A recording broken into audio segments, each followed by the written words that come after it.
Olá, boa tarde. Eu sou Léo Felipe, curador do Pivô. Vocês estão me ouvindo aí? Sim. Beleza. Sejam bem-vindos a mais uma atividade do Programa Público do Pivô Pesquisa. Essa é a terceira atividade aberta ao público do primeiro ciclo de residências em 2020. O acompanhamento curatorial do ciclo e a programação são coordenados por Lívia Benedetti e Marcela Vieira, excepcionalmente em virtude do atual contexto em módulo remoto, através dos meios digitais. Esse ciclo remoto está sendo um enorme desafio, uma experiência muito gratificante para nós aqui do Pivô, e arrisco dizer que também para os artistas participantes e para as curadoras. Por isso, agradeço a presença de todos vocês. A atividade de hoje é a leitura performática Então Descemos para o Centro da Terra, da escritora e tradutora Marília Garcia. A partir da observação de árvores de uma rua de São Paulo, que estão com suas raízes expostas, o trabalho propõe uma reflexão sobre a memória. A apresentação conjuga voz e imagem, articulando relatos pessoais com uma pesquisa sobre o processo de criação ao modo de um ensaio. A duração da performance é de aproximadamente 30 minutos. Eu deixo agora a palavra com a curadora Marcela Vieira, que vai fazer uma breve apresentação sobre a Marília, a quem eu também agradeço muito por participar do nosso programa. Olá, pessoal, bem-vindos. Bem-vindos também à nossa sala de reunião, porque é aqui que tem acontecido todos os nossos encontros. Então, é um prazer recebê-los todos e também a Marília. Eu faço uma breve apresentação da Marília, que me contou, e eu acho que isso é uma informação que poucos têm, que ela teve uma breve passagem pelas artes enquanto morava no Rio, e dos 16 aos 20 anos ela frequentou aulas de pintura no Parque Lage e teve um flerte, né, com outras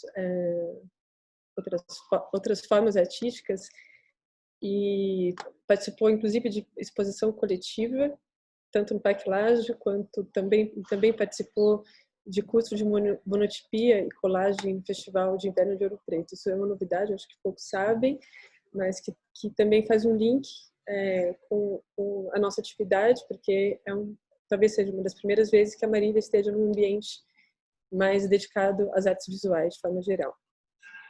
A Marília é do Rio de Janeiro, nasceu em 1979, é autora dos livros de poemas, os 20 poemas para o seu Alckmin, Um Teste de Resistores, Câmera Lenta e Parque das Ruínas, entre outros. O Câmera Lenta, de 2017, foi vencedor do Prêmio Oceanos de Literatura, e o Parque das Ruínas foi publicado pela sua própria editora, que é a Luna Park, e foi publicado em 2018. A Marília também foi editora, além da Luna Park, da revista Modo de Usar, e como tradutora traduziu autores como Annie Ernaux, Mathieu Landon, David Antin, Kenneth Goldsmith, e tem uma coluna mensal atualmente no blog da Companhia das Letras. A Marília também faz algumas performances e leituras a partir dos seus próprios textos, mesclando som, imagem e vídeo, e esses trabalhos podem ser vistos no site dela, www.mariliagarcia.com. Bom, Marília, eu agradeço mais uma vez por ter aceitado, né, participar dessa provocação, e passo a palavra para você. Bom, olá a todos, boa tarde. Queria começar agradecendo muito o convite da Marcela, da Lívia e do Léo, e a acolhida no Espaço Pivô. Também a presença de todos. Não vou falar muito do trabalho, mas só dizer que é uma situação totalmente inédita, né, fazer a apresentação nesse formato aqui. Todos. Eu vou começar compartilhando a minha tela e a gente... É isso, né? Sim. Tá.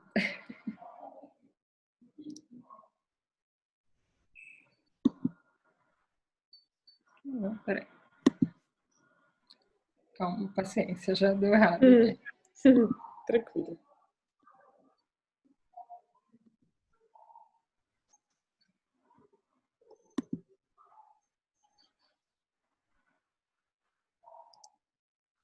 Agora foi, né?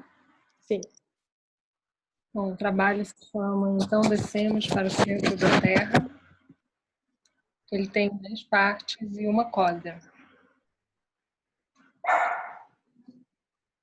Estou sentada diante de uma tela.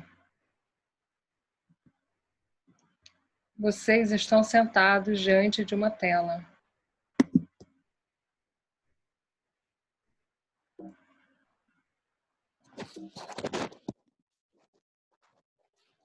A tela não é a mesma, embora eu tenha apertado o botão compartilhar tela. Estou sentada aqui e sei que vocês estão aí. Será que estão me ouvindo? Escrevi esse texto que leio agora ao longo de 98 dias em um caderno. Ele foi escrito no ano passado, que agora já podemos considerar como sendo outra época. Depois de escrito, falei esse texto para pessoas que estavam comigo no mesmo espaço, no mesmo tempo. Agora falo pela tela para vocês. Não sei se compartilhamos o mesmo espaço. Mas com certeza compartilhamos o tempo. Vamos segurar isso. O tempo. Que ele seja aqui uma linha e que a gente possa segurar essa linha e seguir juntos. Não sei para qual direção estamos indo, mas aperto o botão que aponta para baixo e vamos adiante. Comecei a escrever esse texto no ponto A. Eu queria um texto que fosse uma linha passando pelos dias. Uma linha que eu pudesse ir puxando e esticando. E nesse processo incorporando coisas que estivessem pelo caminho. Mas, sobretudo, que fosse uma linha no papel, que pudesse, ao ser traçada, fazer alguma coisa fora do papel. Ou melhor, uma linha que eu pudesse ir construindo com as palavras que ia escrevendo para fazer alguma coisa fora do papel.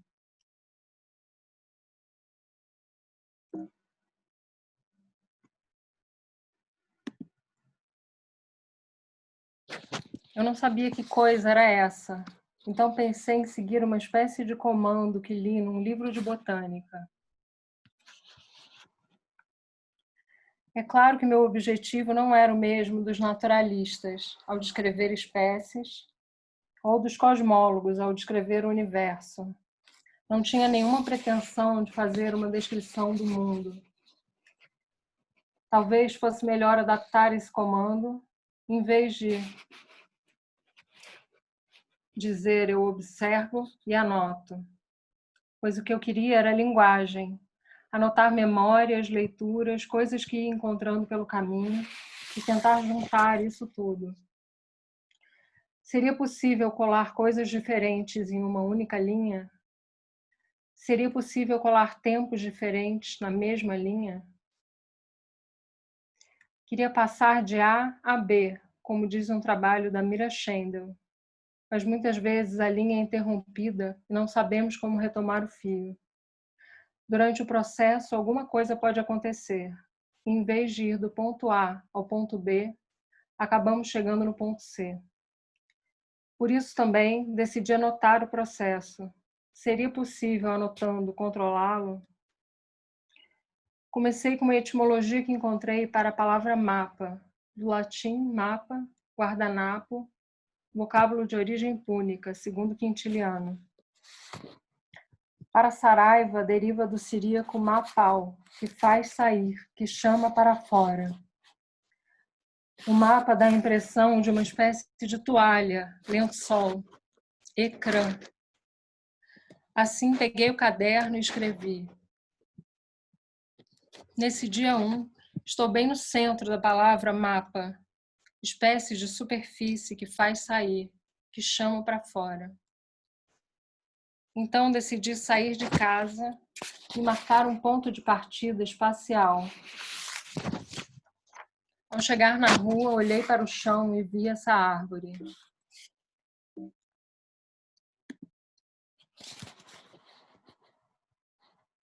Ela está ali todos os dias, desde sempre, mas eu nunca tinha reparado. Ela está ali e tem a raiz saindo para fora. A calçada está rachando, as pedras deslocadas. Em que momento começou essa rachadura? Quando será que a raiz saiu? Aquele corpo foi empurrando o cimento pouco a pouco, até sair à luz do dia. Há quanto tempo a árvore está ali? Resolvo caminhar pela rua observando as árvores e já na esquina deparo com outra árvore, que também tem a raiz quebrando a calçada. Logo adiante, mais uma. Então decido traçar um mapa-percurso fotografando as árvores da rua e as suas raízes que insistem em voltar. Vou caminhando e seguindo essa linha até o final da rua Tutóia. Tutóia significa lençol de areia.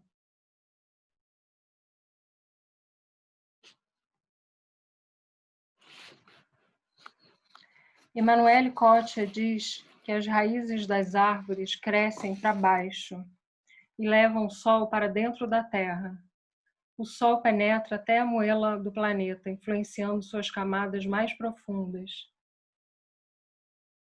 O corpo do sol, metamorfoseado em raiz, vai afundando. Então descemos para o centro da terra. Ela me disse um dia entrando no buraco do metrô, enquanto sentíamos o chão estremecer. Sempre lembro desse dia e desse movimento de descida. Assim como o sol, preso nas raízes das árvores, penetrando até a moela do planeta, nós também podemos seguir para baixo.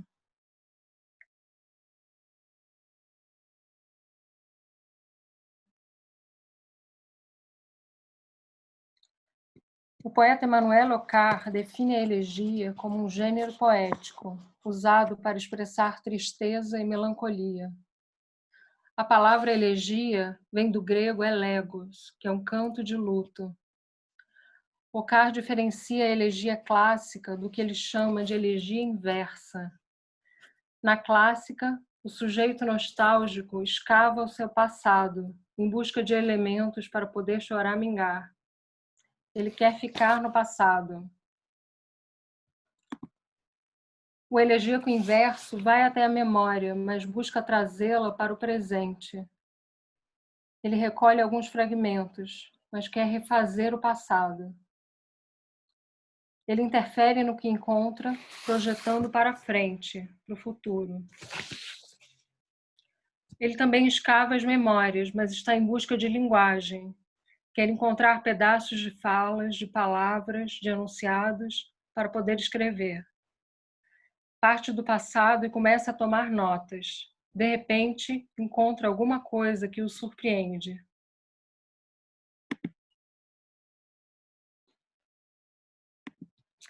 Seria possível, escavando as raízes, transformar o passado?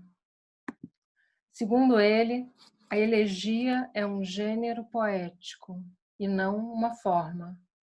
E podemos usar a forma que quisermos ao fazer uma elegia, como, por exemplo, uma lista, como no livro de Georges Perec chamado Eu Me Lembro, em que ele lista algumas memórias.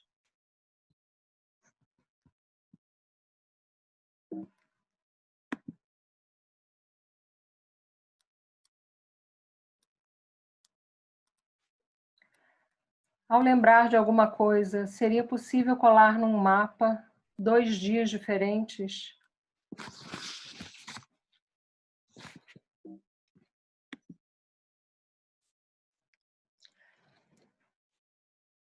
Eu me lembro primeiro das coisas azuis. O céu chega até a altura dos olhos, o mar até a altura do peito. As coisas aquosas, vítreas, se confundem. Lembro de estar numa sala sem porta nem janela. Eu lembro dela falando comigo, andando ao meu lado, a voz dela, algumas frases precisas.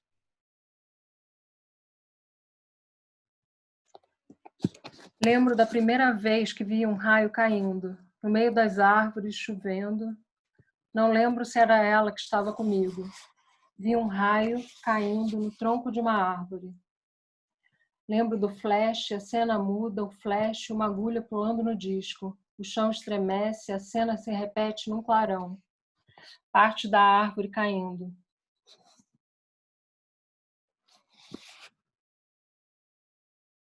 Volto aqui para o centro da palavra mapa. O mapa é um lençol, superfície que contém o mundo. Há um mapa de 1975 da Letícia Parente, chamado Projeto de Casa, que reúne 3 cidades. As linhas de Salvador, de Fortaleza e do Rio de Janeiro. As linhas das cidades se encostam, espaços diferentes colados, formando um mapa afetivo. As cidades se tocam, se colam, os dias passam. Posso escolher o que quero incluir num mapa, escolher o que vai passar na superfície. Será que vocês estão acompanhando esses mapas? Eu queria fazer um mapa como o da Letícia Parente, juntando Santa Teresa, no Rio de Janeiro, cidade da minha infância, com o bairro Paraíso, em São Paulo, onde eu moro, com Florianópolis, cidade da minha família, cidade ausente.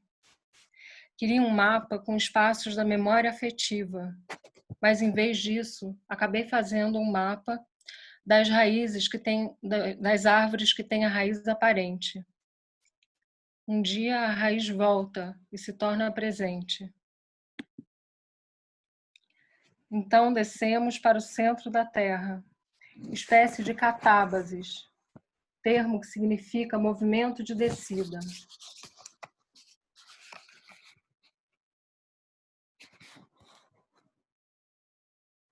Normalmente, a catábasis está ligada a uma descida ao mundo dos mortos. É quando alguém vivo, como Orfeu, por exemplo, desce ao submundo, ao Hades, para tentar resolver alguma coisa. Estamos vivendo agora uma catábasis coletiva. Para qual direção estamos indo? A catábasis, para se completar, precisa sempre de um retorno depois, que é o movimento de anábasis, subida.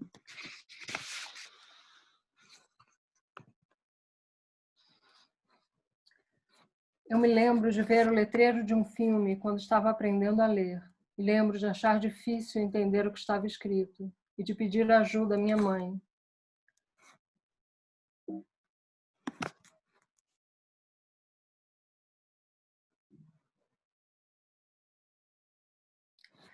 Stefano Mancuso conta de 2 experimentos feitos com a planta Mimosa pudica.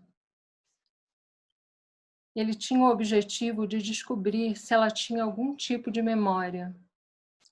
No primeiro experimento do século XIX, colocaram a mimosa numa carruagem para andar pelas ruas de Paris. A mimosa costuma se fechar quando recebe algum tipo de estímulo. Então, no começo desse passeio de carruagem, ela se fechava, reagindo ao movimento. Mas logo depois já não se fechava mais, pois tinha se acostumado ao estímulo e tinha entendido que ele não era mais perigoso. Isso comprova um tipo de memória das plantas. Nos anos 2000, retomaram essa experiência a partir de onde tinham parado e alteraram o tipo de estímulo. Primeiro, eles repetiram o passeio de carro até a mimosa parar de reagir aos estímulos e depois trocaram de estímulo para ver se ela voltaria a reagir e se fechar. E ela voltou a se fechar, identificando que o segundo estímulo era diferente do primeiro. O passo seguinte foi voltar para o primeiro estímulo para confirmar se a planta se lembrava dele. E sim, ficou confirmado que a mimosa pudica tinha guardado na memória o primeiro estímulo. Ficou confirmada a memória das plantas.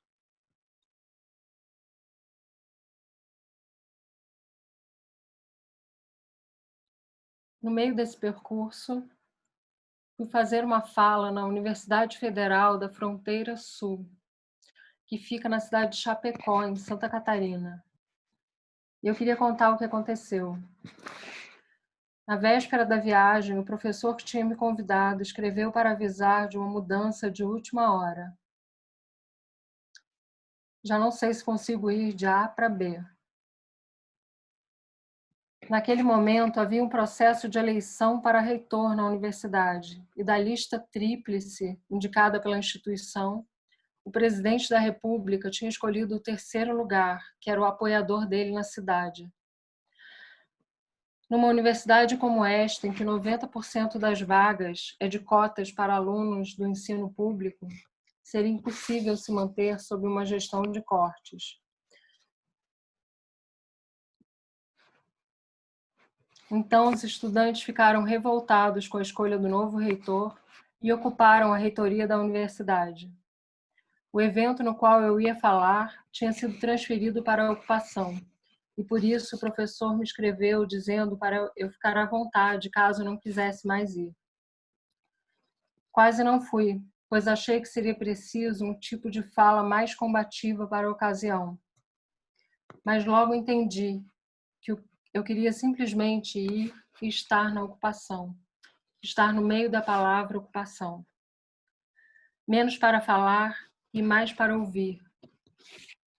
Ouvir os estudantes, ouvir. E apesar de tudo, fui. O voo tinha escala em Florianópolis, que é uma cidade da memória, onde mora minha família. Então descemos para o centro da terra, ela me disse, e tudo estremece. Quando a gente se depara com a lembrança, como reagir? Primeiro, as coisas azuis. Do avião, olho para baixo. O mar, o chão, as raízes. Do chão, ergo os olhos. Na pista do aeroporto de Florianópolis, lembrei de uma árvore. Uma figueira que fica bem no centro da cidade, na Praça 15 de Novembro. Ela é uma árvore centenária que um dia, no meio do século XX, tinha sido transportada para lá. Ela também tem as raízes aparentes. Continuei no avião esperando a escala e imaginei Chapecó tão azul ou mais. O tempo aberto no oeste, o clima seco, com certeza estaria ainda mais azul.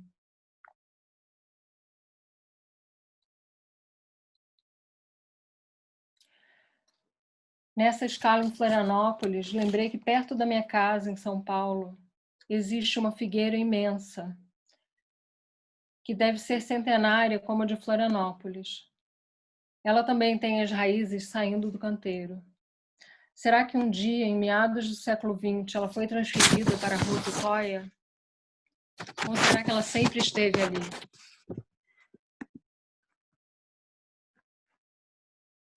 Emanuele Kocher diz que as raízes podem ter 30 vezes o tamanho da árvore.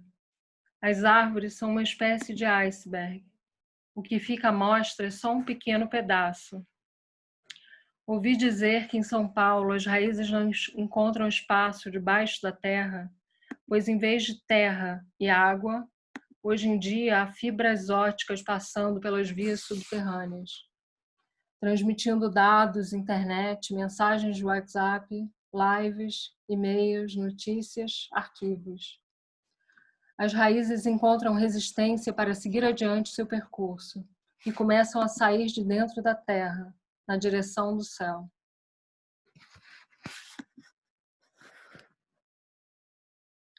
Quando finalmente cheguei a Chapecó, o céu estava cinzento, mas não era chuva. Estava seco. Olhei para cima e vi o sol. Ele não estava coberto, mas sim filtrado por uma película. Pergunto: vai chover? Não. Está quente, tem uma nuvem de poeira no ar. Será a poeira das coisas quebradas todos os dias na vida das pessoas? Parece uma nuvem de areia. Não entendo o que está acontecendo lá, então me pergunto se poderia ser a ocupação.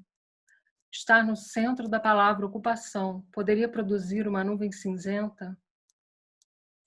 Chego à ocupação já à noite e a atmosfera é diferente. Outro ambiente, tudo límpido, transparente. No dia seguinte, li nos jornais que em cima de Chapecó havia uma nuvem de fumaça vinda das queimadas no Mato Grosso.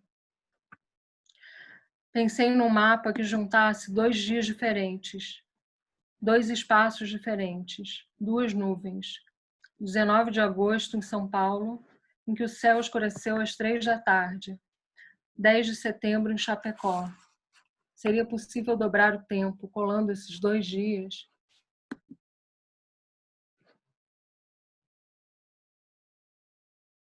De volta à minha linha pela rua Tutóia, chego finalmente até a imensa figueira.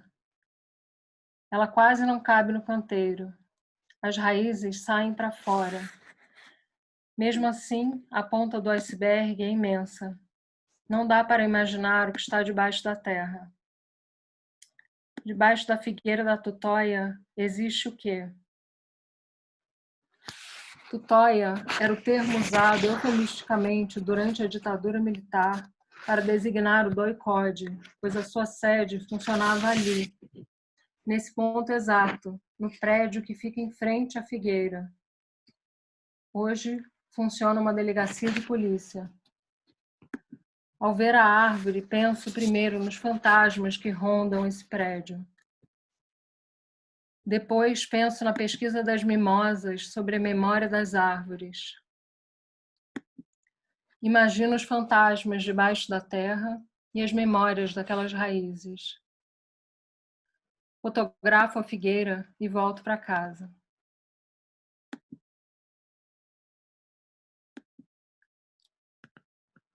Num capítulo do livro A Vida das Plantas, Emanuele Coccia diz o seguinte: mal conseguimos imaginar o ambiente das raízes. A luz quase não chega aqui. Os sons e o barulho do mundo superior são um tremor surdo e contínuo. Quase tudo que se passa no alto existe e se traduz debaixo da terra em sismos e estremecimentos.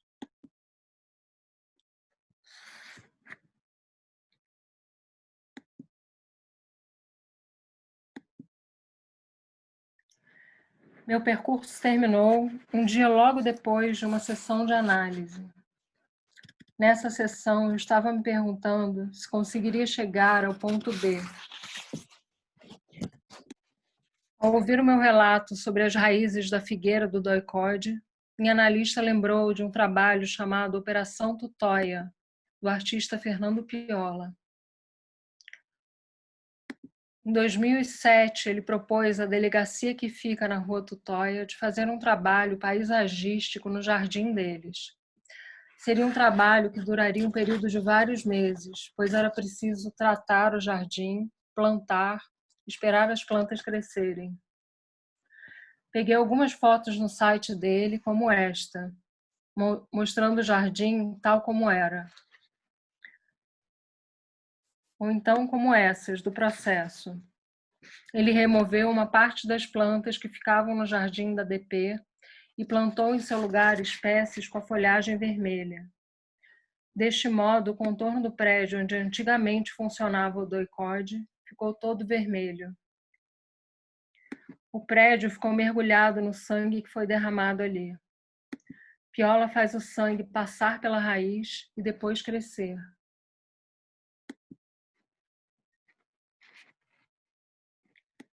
Esse trabalho é uma espécie de elegia inversa, pensando nos termos de Emmanuel Ocar, pois ele arranca sentido das memórias que passam a fazer parte do presente. A elegia inversa aqui não é apenas um gênero poético, é um gênero político. Nesse dia, ao sair da análise, decidi ir outra vez até a figueira da Rua Tutóia, para tentar colar a figueira do doicode na figueira de hoje. Para tentar fazer um mapa colando os dois tempos. Eu queria ver a figueira no meio da folhagem vermelha. Eu queria pensar nos fantasmas da figueira no meio de todo esse vermelho.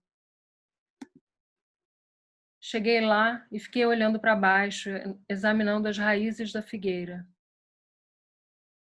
Depois me abaixei, colei o ouvido no chão. Então consegui ouvir um ruído constante, um barulho surdo e contínuo. As raízes lentamente se deslocando e quebrando o asfalto. As fibras ópticas carregando imagens, nomes de desaparecidos, áudio, memes, arquivos. Fibras de vidro transportando linguagem. Um lençol de areia passando, levando a informação até chegar na sua tela. Durante um tempo, fiquei lá parada, com o ouvido colado no chão, ouvindo tudo aquilo. Até que vi, de repente, um amigo meu, o músico Gabriel Xavier, que veio andando na minha direção. Não sei por que ele estava passando ali bem naquela hora. Eu dei um breve aceno para ele, mas continuei como estava, ouvindo aquele barulho surdo. Então senti o chão estremecer. Nesse momento, Gabriel se aproximou, se abaixou ao meu lado com o microfone que ele colou no chão, então gravou o som. Termino aqui nesse ponto, tocando para vocês ouvirem aí no fone o áudio que ele me mandou depois.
Obrigado, Marília. Muito obrigado. Eu agradeço também a presença de todo mundo. Obrigado. Um último recado, o primeiro ciclo do Pivô Pesquisa está chegando ao fim, foram quase 3 meses de intensas atividades. Na próxima semana, nos dias 3, 4 e 5 de junho, vai acontecer o equivalente digital do tradicional evento Ateliê Aberto do Pivô. A gente ainda não sabe como vai denominar essa atividade, se vamos continuar chamando de Ateliê Aberto, mas o certo é que vai ser uma espécie de festival com 3 dias de exibições, vídeos, palestras, performances, aulas, leituras, publicação, tudo isso culminando com uma festa no dia 5, sexta-feira. Em breve, mais informações, por favor, acompanhem através de nossos canais de divulgação. Marília, mais uma vez eu agradeço a sua participação aqui no programa. Obrigado, Marcela, obrigado, Lívia, obrigado aos residentes e a todos que estiveram aqui conosco. Um bom final de semana. Obrigada. Tchau, tchau.